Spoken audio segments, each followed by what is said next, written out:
My girlfriend Sarah, 26F, and I, 28M, had been together for 3.5 incredible years until everything fell apart recently. When I first met Sarah through a mutual friend at a local pub, she was still dealing with her dad walking out on her and her mom about 3 years before. Her dad, Rick, had just packed his bags one day without any explanation or goodbye, leaving Sarah and her mom Jenny to fend for themselves. Sarah was only 20 when Rick left. She was in her second year of college, struggling to balance her studies with a part-time job to help her mom with bills. Rick hadn't left them any money or means of support. Jenny had to pick up extra shifts at the hospital where she worked as a nurse to keep them afloat. Sarah had to give up her dream of studying abroad because they couldn't afford it anymore. When I met Sarah, she was working as a junior marketing executive at a local firm. Despite everything she had been through, she was one of the most positive and hardworking people I had ever met. We hit it off immediately, bonding over our love for indie music and hiking. Within 6 months of dating, I knew she was the one I wanted to spend my life with. The early days of our relationship weren't easy. Sarah had severe trust issues from her dad's abandonment. She would sometimes get paranoid if I didn't respond to her texts quickly enough or if I had to cancel plans last minute. But I understood where it was coming from. I made sure to always be transparent with her, letting her know my whereabouts and never making promises I couldn't keep. Over time, Sarah started healing. She stopped checking her phone constantly when I was out with friends. She became more confident in our relationship and started making plans for our future. We had even started looking at houses together, planning to move in by the end of this year. Then about 3 months ago, Rick suddenly got back in touch. He started by sending Sarah a friend request on Facebook, followed by a long message about how much he missed her. Sarah was ecstatic. She showed me the message, tears in her eyes, saying maybe her dad had finally changed. I was skeptical but didn't want to rain on her parade. However, things started getting weird when Rick made it clear he had no intention of meeting or getting to know me. Whenever Sarah would mention me in their conversations, he would either change the subject or make some excuse to end the chat. Sarah tried to brush it off, saying he just needed time to adjust. Rick lives in Millbrook, the next town over from us, barely an hour's drive away. Last week, Sarah mentioned she had found some old family photos while cleaning out her mom's attic. There were pictures of Rick holding Sarah as a baby, family vacations, and Sarah's high school graduation, the last event Rick attended before leaving them. Sarah wanted to drop these photos off at Rick's place after our weekend shopping trip. I agreed to go with her, even though I knew Rick wouldn't want to see me. When we got there, Sarah's car suddenly broke down. The engine made a weird noise and just wouldn't start. It was getting late, and we were stranded right outside Rick's house. Sarah called Rick, explaining our situation and asking if he could give us a ride back home. I'll never forget what happened next. Rick told Sarah he would give her a lift but made it very clear he wouldn't take me. Sarah seemed embarrassed but didn't stand up for me. I told Sarah we should just get a taxi together since I wasn't going to hang around being ignored by someone who abandoned his family and was now pretending to care. Sarah got defensive and said I was being too harsh on her dad. She said people deserve second chances and that I should understand how important this was for her. To my shock, Sarah said she was going to take the ride with Rick anyway. I asked her if she was serious about choosing to go with him over me. When she confirmed she was, I got a taxi by myself. The entire ride home, I couldn't believe what had just happened. Later that evening when I saw Sarah at home, I told her I needed to reconsider our relationship. I explained that I couldn't be with someone who would side with a person who walked out on them over someone who has actually been there for them consistently. I reminded her how I had supported her through everything, her promotion at work, her mom's surgery last year, even her brother's addiction issues. I was there when she needed someone to talk to at 3 a.m., when she was stressed about work, when she needed a shoulder to cry on. Where was Rick during all of this? Sarah dismissed my concerns, saying I was overreacting and being unfair by punishing her for wanting to spend time with her dad. She accused me of being jealous of her relationship with Rick. I couldn't believe what I was hearing. This wasn't about jealousy, it was about respect and loyalty. Jenny called me yesterday after hearing what happened. She was furious with Sarah. She told me something she had kept from Sarah all these years. Rick hadn't just abandoned them, he had been cheating on Jenny with a coworker for months before leaving. He had also drained their joint savings account before disappearing. Jenny had kept this from Sarah to protect her, not wanting to completely destroy her image of her father. I packed some clothes and went to stay with my brother.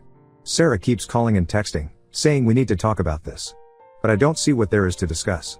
She made her choice pretty clear when she chose to go with Rick that day. My brother thinks I'm doing the right thing by standing up for myself.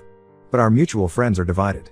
Some say I'm being too harsh and should give Sarah space to figure things out with her dad. They say it's natural for her to want her father's approval. Others understand my position and agree that Sarah's behavior was disrespectful. Right now I just feel lost. I love Sarah but I don't know if I can get past this betrayal. The Sarah I knew would never have treated me like this. Am I overreacting? How would you handle this situation? Update 1: It's been 2 weeks since I moved out of our shared apartment and started staying with my brother. Sarah didn't stop trying to contact me. She called multiple times every day, left long voicemails, and sent numerous texts asking to meet and explain herself. After a week of ignoring her messages, I finally agreed to meet her at a coffee shop near my workplace. When I saw Sarah, she looked different.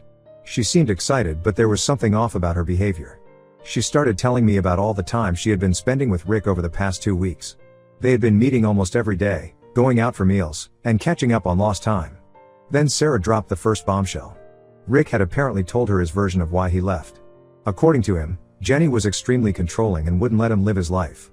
He claimed Jenny would check his phone, monitor his bank accounts, and even track his location. Rick told Sarah he tried reaching out to her multiple times after leaving, but Jenny had blocked him everywhere and threatened to file harassment charges if he persisted. I sat there stunned, knowing how far this was from the truth. I told Sarah about my conversation with Jenny, how Rick had actually left them for his coworker Lisa. He had been seeing Lisa for months before leaving, and had even moved in with her right after abandoning Sarah and Jenny. Their relationship lasted about a year before Lisa left him for someone else. I mentioned how Jenny had proof, old text messages, emails, and even bank statements showing how Rick had emptied their accounts. Sarah's reaction shocked me. She got defensive and accused me of conspiring with Jenny to turn her against Rick. She said I was clearly jealous of her improving relationship with her dad and was making up stories to sabotage it. When I offered to show her the proof Jenny had shared with me, she refused to even look at it. The meeting got progressively worse. Sarah revealed that she had been spending most of her free time at Rick's place. He had convinced her that her current job was beneath her potential and had promised to help her start her own business, something she had always dreamed about. Rick said he had connections in the restaurant industry and could help her open her own cafe. I reminded her how Rick had never followed through on any of his promises before. He hadn't paid a dime towards her college education, forcing Jenny to work double shifts to support Sarah. He had missed every important event in Sarah's life, her college graduation, her first job celebration, even when she won that marketing award last year. But Sarah dismissed all this, saying people change and deserve second chances. Then came the biggest shock. Sarah hesitantly admitted that Rick had introduced her to someone, his business partner's son, Mark. They had been texting for the past week. Rick thought Mark would be more suitable for Sarah than me, given their similar backgrounds in business. Sarah quickly added that nothing had happened between them, they were just getting to know each other as friends. I couldn't take it anymore. I got up and walked out of the coffee shop. Sarah ran after me, crying and promising to stop texting Mark. She said she would tell Rick to back off about her job and her relationship. But I couldn't unhear what she had said or unsee how quickly she had turned against me and Jenny. Later that evening, Jenny called me in tears. Sarah had confronted her about supposedly keeping Rick away all these years. She accused Jenny of manipulating both of us to hate Rick. Sarah had temporarily moved in with Rick and was barely speaking to Jenny anymore. Jenny blamed herself for not telling Sarah the complete truth about Rick's affairs earlier. She had thought she was protecting Sarah by keeping the uglier details of Rick's betrayal from her. Now she wondered if that had been a mistake, as it allowed Rick to create his own narrative. Our mutual friends are split on the situation. Emma, Sarah's best friend since college, thinks Sarah is being naive and falling for Rick's manipulation. She reminded me how Sarah had always wanted her dad's approval and Rick was using that desperation to control her. But others, like Mike and Claire, think I should be more understanding since Sarah never had a father figure in her life. I ended up blocking Sarah on everything except email, which I kept open in case we needed to discuss any shared responsibilities or belongings. I still can't wrap my head around how quickly everything changed. Just 2 weeks ago we were planning to buy a house together, talking about our future. Now she's living with the man who abandoned her, believing his lies over everyone who actually stood by her. My brother suggests I just focus on moving forward. He says Sarah needs to learn this lesson the hard way, that some people don't change and second chances need to be earned, not freely given. I hope he's wrong, for Sarah's sake. But looking at how easily Rick has manipulated her in just 2 weeks, I'm afraid Sarah might have to learn this the hard way. Update 2 last week, Emma sent me a concerning email. She had been trying to keep an eye on Sarah since our meeting at the coffee shop. According to Emma, Sarah had not only moved in with Rick permanently but had also quit her job at the marketing firm. Rick had convinced her to invest all her savings, around $45,000 that she had been saving for our house, into opening a restaurant with him. Emma was especially worried because she had overheard Rick on the phone discussing taking out additional loans in Sarah's name. The conversation had seemed suspicious, with Rick telling someone how Sarah had excellent credit and could easily qualify for substantial loans. I forwarded Emma's email to Jenny immediately. Jenny tried warning Sarah about the risks of investing all her money with Rick, especially after what happened with their joint accounts years ago. But Sarah wouldn't listen. She accused Jenny of being bitter and trying to ruin her relationship with Rick again. She even blocked Jenny's number. 2 days ago, Jenny showed up at my brother's place where I'm staying. She was distraught. She had discovered something while going through old financial documents. When Rick left them 6 years ago, he hadn't just emptied their joint accounts. He had secretly taken out several loans in Jenny's name using her personal information. Jenny only found out when debt collectors started calling her after Rick disappeared. Jenny had spent years working extra shifts to pay off those loans while raising Sarah alone. She never told Sarah about this because she didn't want to burden her daughter with more pain. Now Jenny was terrified that Rick was planning to do the same thing to Sarah. Jenny had tried reaching out to Sarah's workplace, hoping to talk some sense into her during lunch break. That's when she discovered Sarah had already resigned. Her former colleagues told Jenny that Rick had been showing up at the office regularly over the past few weeks, insisting that Sarah quit because he had better opportunities lined up for her.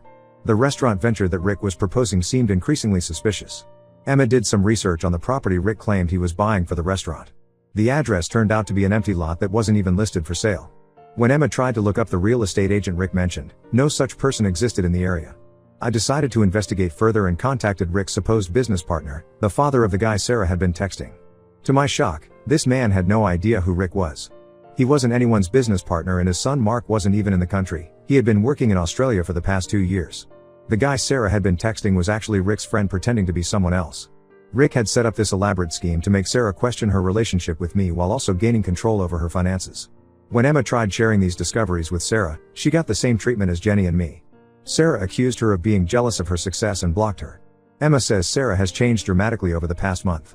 She's cut off contact with most of her old friends and spends all her time either with Rick or his sketchy friends. I'm incredibly worried about Sarah but feel powerless to help. She's an adult making her own choices, even if those choices seem obviously destructive to everyone else. Jenny has consulted a lawyer about preventing Rick from taking out loans in Sarah's name, but legally there isn't much they can do since Sarah is willingly participating in everything. Sometimes I feel guilty, wondering if I should have handled things differently after the car incident. Maybe if I had been more understanding or patient, Sarah wouldn't have fallen so completely under Rick's influence. But then I remember how quickly she turned against me and Jenny, believing Rick's obvious lies without any proof or questioning. Our mutual friends are still divided on the situation. Some suggest I try talking to Sarah one last time before Rick potentially ruins her life. Others think Sarah needs to learn this lesson the hard way. After everything that's happened, I don't think she would listen to me anyway. She's made it very clear who she chooses to believe. I just hope Sarah realizes the truth about Rick before it's too late. Jenny says she'll keep trying to reach out to Sarah, but even she seems to be losing hope. It's painful watching someone you care about heading toward disaster while refusing any help or warnings. Update 3: Last night, I ran into Emma at the Blue Bar, our old regular hangout spot. She filled me in on everything that had happened with Sarah and Rick. Just as everyone had feared, Rick's restaurant business turned out to be an elaborate scam. He had taken Sarah's entire savings of $45,000 and disappeared again, leaving her with a mountain of debt. The property he claimed to be buying never existed. The construction company he said was renovating the space was fake. The suppliers he had supposedly signed contracts with were non-existent. Even the guy Sarah had been texting, the one pretending to be Mark, turned out to be Rick's drinking buddy who was in on the scam. Rick had played Sarah completely. Not only did he take her savings, but he had also convinced her to take out additional loans totaling nearly $100,000 for restaurant equipment and supplies. None of that money was ever used for the business. Rick had transferred everything to offshore accounts before disappearing without a trace. Sarah tried filing a police report but hit a dead end. Since she had willingly given Rick the money and signed for the loans herself, the police said it was a civil matter. They suggested she hire a lawyer, but Sarah could barely afford groceries now, let alone legal fees. She's back living with Jenny, trying to piece her life back together. She had to declare bankruptcy because of the massive debt Rick had helped her accumulate. Her credit is ruined, she lost her apartment, and she's struggling to find a job because many companies in our field do background checks that include credit history.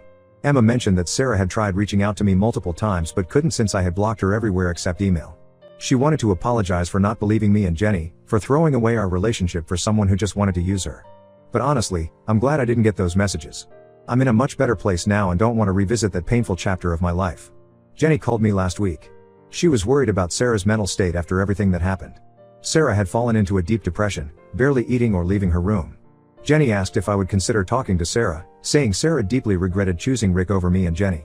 I politely declined. The way Sarah had turned on us so quickly, believing Rick's obvious lies without any proof, showed me her true character. I've started dating someone new. Catherine is completely different from Sarah, she's independent, has a great relationship with her family, and most importantly, she trusts my judgment.